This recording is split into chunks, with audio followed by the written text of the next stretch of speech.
સુરત જિલ્લાના કીમ 4 રસ્તા ખાતે આવેલી યુનિયન બેંક ઓફ ઇન્ડિયામાં તહેલ 1 કરોડથી વધુની ચોરીનો ભેદ ઉકેલાઈ ગયો છે. જિલ્લા એલસીબીની ટીમે દેશના અલગ અલગ રાજ્યોમાંથી 8 જેટલા ચોરોની ધરપકડ કરી લીધી છે. આરોપીઓ પાસેથી ચોરી કરેલી 50 લાખથી વધુનો મુદ્દામાલ પણ કબજે લીધો છે. જોકે ચોરીનો માસ્ટર માઇન્ડ હજુ પોલીસ પકડથી દૂર છે.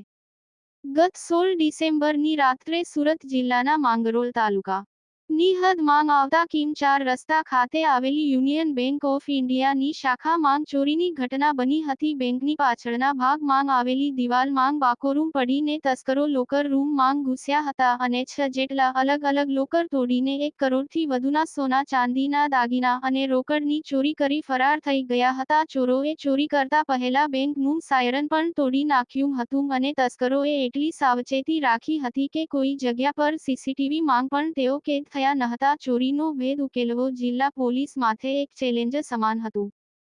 ચોરીની ઘટના બાદ ચોરીની ગંભીરતાને લઈ જિલ્લા પોલીસ વડા દ્વારા કુલ 12 જેટલી ટીમોને કામે લગાડવામાં આવી હતી. જિલ્લા પોલીસ સતત આરોપીઓ સુધી પહોંચવાનો પ્રયાસ કરી રહી હતી. જિલ્લા પોલીસ પાસે એકમાત્ર વિકલ્પ કીમ 4 રસ્તા વિસ્તારમાં અલગ અલગ જગ્યા પર લાગેલા સીસીટીવી કેમેરા જ હતા. તપાસ દરમિયાન એક સીસીટીવી કેમેરા માંગ 2 લોકોની હરકત રાત્રિ દરમિયાન કેદ થઈ હતી. બંને ઇસમોની અલગ અલગ જગ્યા પરના સીસીટીવી માંગ ફોલો કરતા બંને ઇસમો શંકાના દાયરામાં આવી ગયા હતા અને આ બંને ઇસમો આગળ જતા અન્ય સાથીઓ સાથે ભેગા થતા કુલ 5 લોકો શંકાના દાયરામાં આવ્યા હતા. સીસીટીવીની તપાસમાં આ 5 ઇસમો રિક્ષામાં બેસી સુરત સ્ટેશન ગયા હતા, જ્યાં રેલવે સ્ટેશનના સીસીટીવી ફૂટેજમાં આ 5 લોકો કેદ થયા હતા. પોલીસ સીસીટીવીના આધારે રિક્ષા ચાલક સુધી પહોંચી અને સમગ્ર ચોરીની ઘટનાનો ભેદ ઉકેલાયો હતો.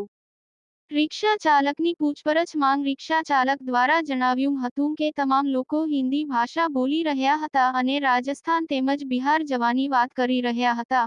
પોલીસ દ્વારા સતત સીસીટીવી ચેક કરવામાં આવી રહ્યા હતા. દરમિયાન ચોરીની ઘટના પહેલા પોલીસને સીસીટીવી માંગ એક ટેમ્પો પણ કીમ 4 રસ્તા વિસ્તારમાં રાત્રિના સમયે આવ્યો હોવાનું સામે આવ્યું હતું. ટેમ્પાના નંબરના આધારે ટેમ્પો ચાલકની અટકાયત કરી તેની પણ આખરી પૂછપરછ કરતા ટેમ્પો ચાલક ભાંગી પડ્યો હતો અને ચોરીની આખી ઘટના કોના દ્વારા કરવામાં આવી તેની કબૂલાત કરી હતી.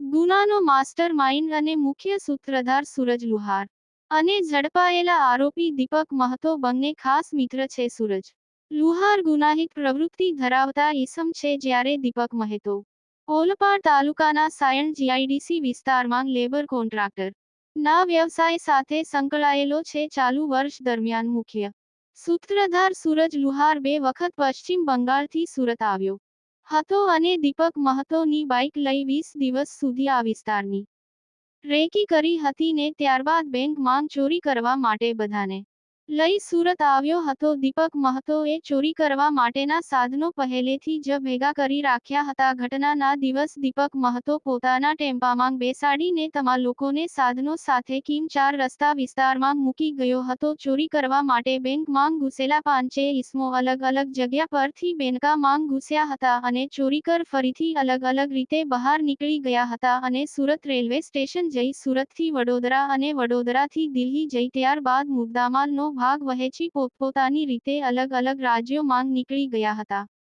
પોલીસે ચોરી કરનાર 5 આરોપીઓ તેમજ ટેમ્પા ચાલક, રિક્ષા ચાલક તેમજ દિલ્હી જેના ઘરે તેઓ રોકાયા હતા એ વ્યક્તિ મળી કુલ 8 લોકોની હાલ દેશના અલગ અલગ રાજ્યોમાંથી ધરપકડ કરી લીધી છે, જ્યારે મુખ્ય સૂત્રધાર સૂરજ લુહાર હાલ પોલીસ પકડથી દૂર છે. પોલીસે આરોપીઓ પાસેથી 50 લાખથી વધુની કિંમતની મુદ્દામાલ કબજે લીધો છે અને મુખ્ય સૂત્રધારને પકડવા માટે દિવસરાત એક કરી રહી છે. જિલ્લા પોલીસને બિહાર એસટીએફ દ્વારા પણ મદદ કરવામાં આવી હતી. રિપોર્ટર જગદીશ ભરવાડ, ન્યૂઝ 14 પાલોદ કોસંબા. આપ સૌ જાણો છો એ રીતે તારીખ 16 ડિસેમ્બરના રાતના સમયથી તારીખ 17 ડિસેમ્બરના વહેલી સવારના સમય સુધી કોસંબા પોલીસ સ્ટેશન સુરત ગ્રામ્ય જિલ્લાના પાલોદ આઉટપોસ્ટ નજીક પાલોદ ચોકડીથી થોડે અંતરે આવેલ યુનિયન બેંક ઓફ ઇન્ડિયાની બ્રાન્ચમાંથી પાછળના ભાગે આવી એક પ્રાઇવેટ ઓફિસમાંથી બાકોરું પાડી અને 1470 ગ્રામ સોનું તથા 4 કિલો ચાંદી અને રૂપિયા 9 લાખ રોકડની અંદાજિત જે 1,05,88,000ની જે ગરફોડ થઈ એ અનુસંધાને કોસંબા પોલીસ સ્ટેશન ખાતે ભારતીય ન્યાય સંહિતાની કલમ 305 ક 324(5) 331(4) મુજબનો ગુનો દાખલ કરવામાં આવેલ. તાત્કાલિક ધોરણે સુરત ગ્રામ્યના અને નવસારીના ડોગ સ્ક્વોડની મદદ લેવામાં આવેલી. FSLની ટીમ લઈ અને બધા સાયન્ટિફિક પુરાવાઓ લેવામાં આવેલા અને તમામ સિનિયર અધિકારીઓ દ્વારા ત્યાં વિઝિટ કરી અને LCB, SOG અને પેરોલ, ફરલો તથા સ્થાનિક પોલીસના જે માણસો છે એ તમામને આ ગંભીર પ્રકારના અને ખૂબ જ મોટી રકમ ધરાવતા ગુનાને ઉકેલવા માટે લગાડવામાં આવેલા. માટે સુરત ગ્રામ્ય જિલ્લા પોલીસની 12 ટીમો સતત કાર્યરત હતી. હ્યુમન ઇન્ટેલિજન્સ, ટેકનિકલ ઇન્ટેલિજન્સ, નજીકના હોટલ, ધાબા, ધર્મશાળા, રહેણાંક વિસ્તારો એ તમામનો સર્વે કરવામાં આવેલ. સુરત ગ્રામ્ય, સુરત સિટી, તમામ બસ સ્ટેશનો, રેલવે સ્ટેશનો છેક અમદાવાદ સુધીના એ ચેક કરવામાં આવેલા, જેમાં 500થી વધુ CCTV કેમેરાનું એક સૂક્ષ્મ અવલોકન નિરીક્ષણ કરવામાં આવેલું. આ એક્સરસાઇઝના આધારે હ્યુમન ઇન્ટેલિજન્સ અને ટેકનિકલ ઇન્ટેલિજન્સના માધ્યમથી પોલીસને માહિતી મળેલ કે આ ગુનાને અંજામ આપવા માટેના જે આરોપીઓ છે એ ગેંગ જે છે એ બિહાર, પશ્ચિમ બંગાળ, દિલ્હી તથા પંજાબના અલગ અલગ વિસ્તારમાં ભાગી છૂટેલા છે. જેથી તાત્કાલિક ધોરણે 4 ટીમોને આ 4 રાજ્યોમાં મોકલવામાં આવેલા અને બાકીની 8 ટીમો એ સ્થાનિક લેવલે વર્કઆઉટ કરી અને આ 4 ટીમોને મદદ કરેલ હતી. મદદ કરનાર આરોપીઓ કે જેમણે અહીં સાયણ વિસ્તારમાં રહે છે એમાં એક દીપક નંદલાલ મહતો તથા બીજા યશ ઉર્ફે મોનુ રવિ મહતો, એ બંને આરોપીઓ સાયણ વિસ્તારમાં જ રહે છે અને આ દીપક લેબર કોન્ટ્રાક્ટનું કામ કરે છે. આ બંને અહીં લોકલ લેવલે મદદ કરેલ હતી, જેમાં બીજા અન્ય જે મૂળ આરોપીઓ છે જે આંતરરાજ્ય તપાસની ટીમોએ જેમાં વર્કઆઉટ કરેલું અને દિલ્હી, પંજાબ, બિહાર અને પશ્ચિમ બંગાળ ગયેલા હતા, એમાં જે સૌથી મૂળ આ ષડયંત્ર ઘડનાર છે એ સૂરજ ચંદ્રદેવ પ્રસાદ સિંહ અને એની સાથે મદદ કરનાર જે છે બરખુ કુમાર અર્જુન બિંદ આ એમાં મુખ્ય આરોપી તરીકે છે. આ 4 ટીમો અલગ અલગ જગ્યાએ જ્યાં ગઈ હતી એમાં બિહાર રાજ્યમાંથી જે 3 આરોપીની ધરપકડ કરવામાં આવેલી છે. એમાં કુંદન ધરણીધર બિંદ ચોર પુરુષોત્તમપુરના રહેવાસી, મુંગેર જિલ્લાનો રહેવાસી છે. બીજો ખીરુ ઉર્ફે મામો પ્રકાશ બિંદ, એ ખડગપુર મુંગેરનો રહેવાસી છે.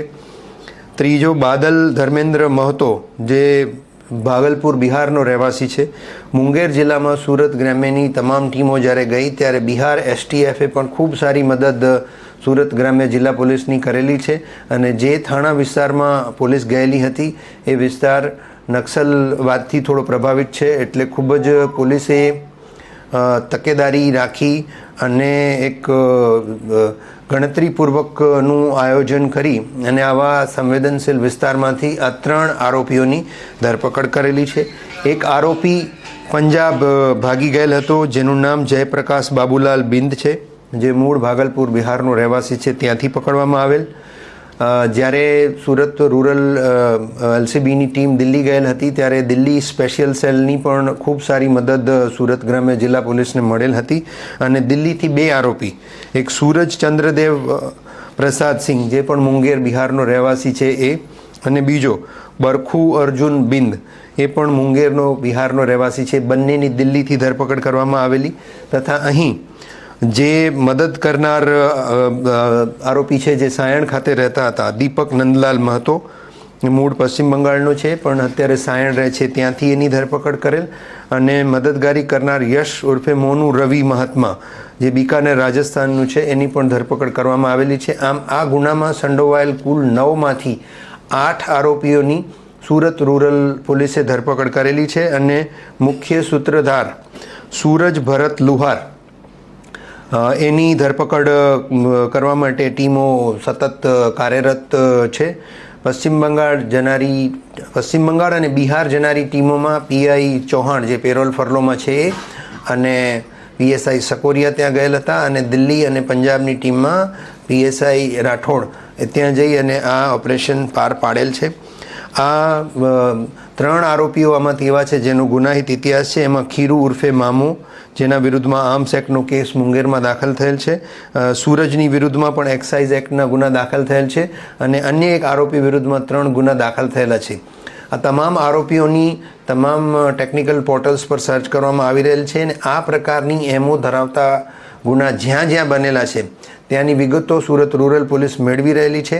આ પહેલો આ પ્રકારનો દિવાલમાં બાકોરો બનાવીને મોટી ચોરી કરવાનો બનાવ છે કે અન્ય કોઈ બનાવમાં પણ આ આરોપીઓ અન્ય કોઈ જગ્યાએ સામેલ છે કે નહીં એ તપાસ હાલ ચાલી રહેલી છે.